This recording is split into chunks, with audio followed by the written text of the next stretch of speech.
I'm presenting on the use of online inquiry based learning to teach the principles of service improvement in undergraduate OT training.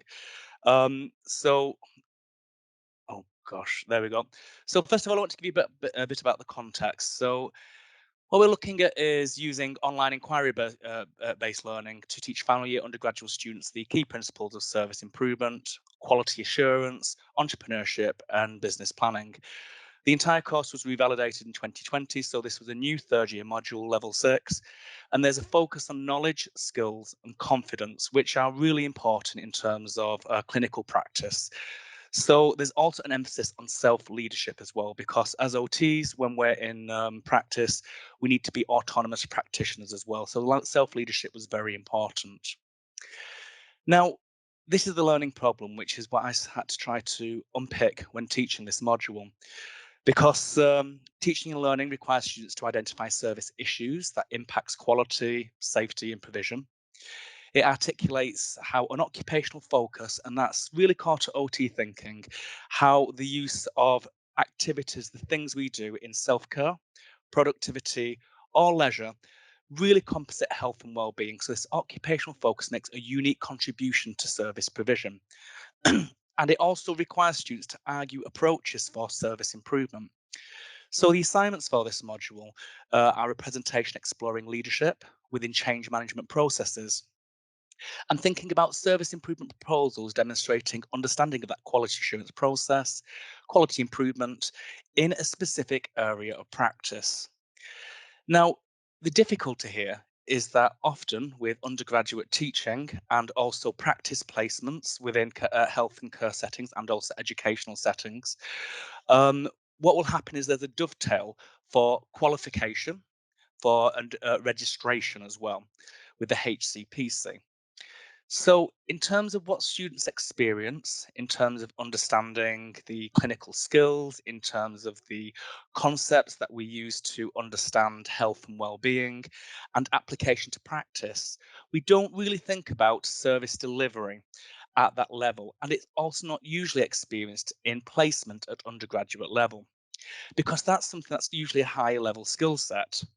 But what this module wants to do is to prepare students for when they do qualify, and we're future proofing for when they're applying for the band 6, band 7 jobs, really thinking about well how services are constructed and how they can contribute, have that skill set. So we're thinking about knowledge and skills that can be taught through teaching delivery, but confidence requires familiarity and practice. And that's the difficulty, because how do you get confidence with something that's new, that's alien, that they've not experienced? Oh, so what we're talking about here is changing teaching practice. And it's moving away from that Cartesian view of learning, sorry, I'm stuttering. I'll put my false teeth back in. That didactic teaching approach, where the student is an empty vessel and I, the expert in this area, fills them full of knowledge like a jug pouring into an empty glass. Because the idea of this is that once you've learned something, it's applied at a later time. And students often become these passive consumers of information. And sometimes this approach fosters quite strategic students. It becomes more about assignment and meeting the learning outcomes to get the grades rather than thinking these are skills that are required for practice. This is about my onward career. So we're trying to switch then to the social view of learning, and that understanding is socially constructed. And that occurs through multiple sources within our communities of practice. It's about knowledge as a product of learning through activities and human interaction, and students are then involved in a process of consumption, interpretation, and production of information. And that's the switch, in that together we're working through issues, problems, applying skills, having a safe environment to test out our understanding, which really moves away from we're storing knowledge for application at a future time. So the andragogical approach I've chosen, and this is my pet peeve when people use pedagogy, because we're adults, we're doing adult education, it's andragogy. Sorry, pet peeve over. Is that it's EBL, and that this is approach that presents students with a problematic scenario which they must investigate. It's real world problems that are simulated, and these complex issues are investigated for resolution. And in this particular module, the resolution is about thinking for a service proposal for quality improvement. The process is facilitator guided. We're here to support students in their learning, and the student is an active creator of new knowledge. And what we're looking to do with this EBL approach is promote deep learning and critical thinking skills. It instills autonomous learner behaviours rather than that passive approach of sitting in a lecture, taking notes, application to assignment, then move on. So what we're looking to do is build on foundation concepts because, as I identified earlier, the difficulty is, well, students haven't experienced that strategic thinking, that wider viewpoint of how services are constructed to deliver services to patients and for quality standards. So what we decided to do, we used a real life case study. We sourced a CQC report online where there were multiple failings and asked students to explore this and start to think about how they, if they were going in as a part of a management team, would want to identify issues and think about making recommendations for change. We did this by developing workshops through 3 EBL cycles. In these workshops, we presented a problem which they explored, which was framed around the module learning outcomes, because at the end of a module, students need to have met the learning outcomes. The students worked in groups to practice skills for resolving practice-based issues, for example, looking at change management strategies and how to instill them. And student groups presented back to the larger cohort. And this was a really interesting experience for students where they were gaining formative feedback from the teaching team, but also from the student groups as well. So they're learning to critique in a constructive way each other. Through this is where students develop the confidence appraising and critiquing at service level. So ultimately, what we were doing was we were scaffolding learning towards the assignments in terms of being able to think about leadership skills through change management and also developing a service improvement process. So let's just talk about the successes of this and then talk about some of the lessons. What worked really well was that we had a 230-hour independent study requirement, and the majority of students made huge increases in independent study through this: 70% 15 plus hours and 67% 5 to 14 hours per week, which was quite impressive in terms of students taking ownership of these tasks. Interestingly, the highest scores obtained in metrics related to themselves as learners and what they felt that they did, which is what we wanted. We wanted them to take ownership of this and demonstrate autonomy. And in terms of the grades, assignment 1, we had a mean of 64%, assignment 2, a mean of 54%, and a module average of 59%. Most importantly, no students failed this module, which for a level 6 module and students are preparing for practice, this was quite, I thought, impressive. One of the reasons I can unpick for this is that by going through the EBL process, they had an opportunity to discuss concepts, apply them to a case, which then allow them to transfer it to their own assignment. The student feedback was, let me just, oh, I can't move my, sorry, I was trying to move my screen around. Can you still see the PowerPoint screen? Sorry, you're on mute. Yeah, we Yeah. can, yeah. Oh, Yeah. fantastic. So the student feedback was that module was well delivered with opportunities to progress learning independently.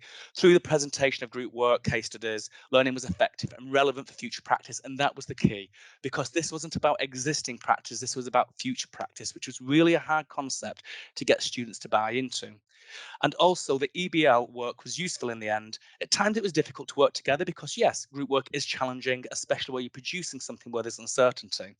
But with everyone being online, but it came to putting assignments together. The EBL work helped guide structures and content.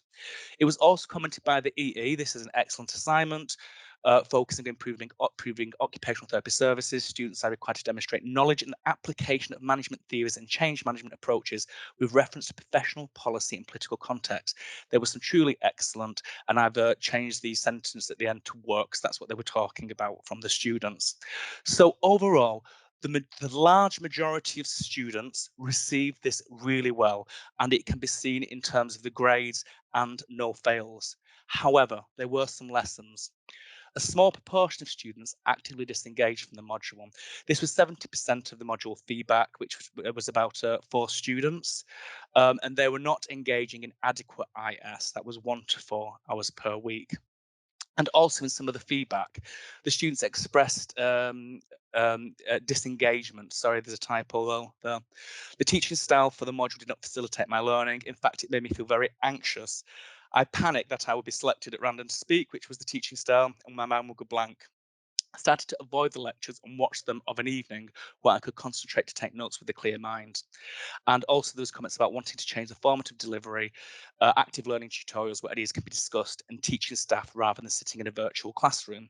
And there's 2 concepts here that that the skill set that these students require to go into professional practice, speaking in MDTs, was not picked up on for in the group work, that this is an essential skill. And also, there was this desire to be quite passive again, wanting to be in a group where there can be discussion and being given information rather than actively working and constructing the knowledge for the assignments and for the skill sets. So for me, the lessons for this, for onward lessons for the next cohort, I really need to work to manage expectations around teaching. There needs to be extra sessions to promote buy-in at EBL, because that buy-in is important. It's really about making them to facilitating understanding that these are skill sets that are important for future practice, and by working in the groups they're developing that skill set. And some of the challenges around that were largely due to online learning and students being able to turn cameras off, turn audio off, not answer questions, and we're not able to gauge who's engaging and disengaging. So what we also want to do is promote challenge as a key aspect across level 6 study. And this was also noticed across other level 6 modules, because actually at level 6 it really is about preparing for practice. So we need to say, well, you're being challenged to rise up to this so that you can go forward into your own careers with this skill set. I'm also going to try to think of some strategies to focus on students not engaging in group work, so we can develop additional entry points for re-engagement. And also in the future, as we go back onto campus, thinking about some blended approaches, keeping this online approach, which was really useful, had some real successes, but also thinking about where face-to-face contact in line with government guidance will be helpful. And that's my presentation. I'll come back to the group for any questions. That's great. Thanks a lot for that, Jay. Yeah. No worries, thank you. It's very, very interesting. I particularly like the feedback gained from students, even the critical feedback. Very useful, Yeah, isn't it? And I think, not from your discipline area at all, but I'm thinking that feedback would be quite useful to discuss with students in subsequent years to talk about, maybe help to gain them to gain a better understanding about the actual aim of the activity, and the important stress that maybe they didn't pick up in past years, and maybe also help them to maybe be active in trying to think about ways that the activity could run in the future, maybe that type of thing. But that's really, yeah. really fantastic. Yeah. Any questions from the floor, John and Jeremy? Anyone else? Nothing's coming on the chat. Hi, Oh, Jeremy. Jeremy. Can I? Sorry, I didn't use the official button to raise my hand. I just did it the old-fashioned way. So yeah, actually, thank you, Jason. That was really interesting, and a lot of what you said resonates with my experience in the third year module in semester 1. Group-based module engagement is so difficult, isn't it? And one of the points that you picked out is the age-old problem that some students don't engage, Yes. and that's obviously an issue for them. Uh, in a group work context, there are also the broader repercussions of lack of engagement. Remember you saying that you were thinking about how to re-engage those students Mm, when at the point at which you notice they're not engaging. yeah. And I've had that problem this year. I've had students turn up or demonstrate that they're with us, engagement, only by weeks 6, Yes. and in the middle of a project work. So that was I didn't expect that in third year. So I just wondered if you had any initial thoughts on how you will bring them back into the fold. Maybe It's they don't difficult. just pop up as late as they did with me in your course, but any thoughts? There's real difficulties because with every skill we have with online learning, we're learning the consequences as we go through. So I heard through tutorials that some students were just turning the cameras on and then going making toasters or whatever. But as long as they were there in attendance on the on the group list, they thought that was enough because it's being recorded. They could look at it at a later time, which sometimes they didn't do. And this is the issue, isn't it? So some strategies I tried in practice was to ask questions, say, to see if people are there, which students hated. They didn't want the lucky dip approach. So then what do we do to try to engage people? So for me, one of the parts of engagement was just to really trying to embed with students in the facilitated group work, cameras need to be on. There needs to be that face-to-face interaction. And I didn't think I'd ever say this sentence, but I'm quite fortunate I've got a hearing impairment. So I actually say to people, listen, I need to see your face when we're speaking. This is a core competency in terms of clinical skills. So I had an in that say other lecturers may not have. In terms of that larger classroom engagement, Jeremy, I'm working through this. In terms of engagement strategies, I'm thinking maybe more um, breakaway groups where they can have smaller discussions with each other and come back, because students seem to be really intimidated by a online room with nothing but faceless boxes, even though when we say to them this is how we feel. So it's a challenge. And I think the other thing is I'm thinking about how I can embed small tasks into the group, into lectures and these sessions where they've got to actively engage. Because even though it was EBL, the idea of EBL is that they were the standard sessions where we're teaching content, and that's where sometimes they were quite passive. So thinking about how more online activity can work with that. But I'm learning all the time, and your experiences will be valuable. Please help me. I'll just say I agree. I mean, pretty much everything you've said, I agree with. We are all still learning about all of the different ways in which students do engage or don't engage, or we don't understand how they engage, particularly in Yeah. spaces like this. So thank you very much. I'll have to catch up offline with you, Oh, absolutely, if that's Jeremy. okay. Coffee's a necessity. James is Anyone just else? typing. Oh, James, sorry. Yep. are you typing a question in, James? A couple of people are typing in the chat, Jay. Has anyone got a question? Yeah, James? It was more of a comment. Really, we had issues with group work in semester one. I think the non-engagers or the people who want a freeloader, it's exacerbated online because they, as you say, they can just turn everything off. I think the strategies we've done, breakout rooms, kind of make it clear right at the start of every session, turn your camera on, unless you have a reason not to, because we have some students who couldn't, for valid reasons, turn their camera on. So yeah, it was just more. It didn't seem worthy of a verbal communication. That's why I was typing it. Oh, Thanks, that's an Jay. interesting That is point. helpful. Yeah. Just going to ask James. I'm unsure what subject you teach, James. If only there was a clue to what you taught. I know. It's hard to tell, isn't it? Well, I was just thinking about the students who may be fed back negatively about it, but they might have preferred a more of a didactic approach. They might well have been those students who were very hardworking traditionally and were just preparing for exams, but they felt some sort of resentment. But again, it's maybe going through the learning outcomes of the module with them, and this, the fact that you get a very high pass rate for your module is a good thing, and obviously it's giving them some life skills that they are going to feel this inner confidence to be able, because that's often the case. People, I remember various friends of mine going into work, and they are looking for ways to improve the service around them and feeling that confidence to be able to do. They are coming into those fields fresh from university, so they're going to have lots of fresh eyes at viewing things. So, but that was a really strong talk. Anybody got any other questions on this one? No. Okay. Thank you, everyone. Yeah, that was really good, Jason. Really clear, and I really enjoyed it.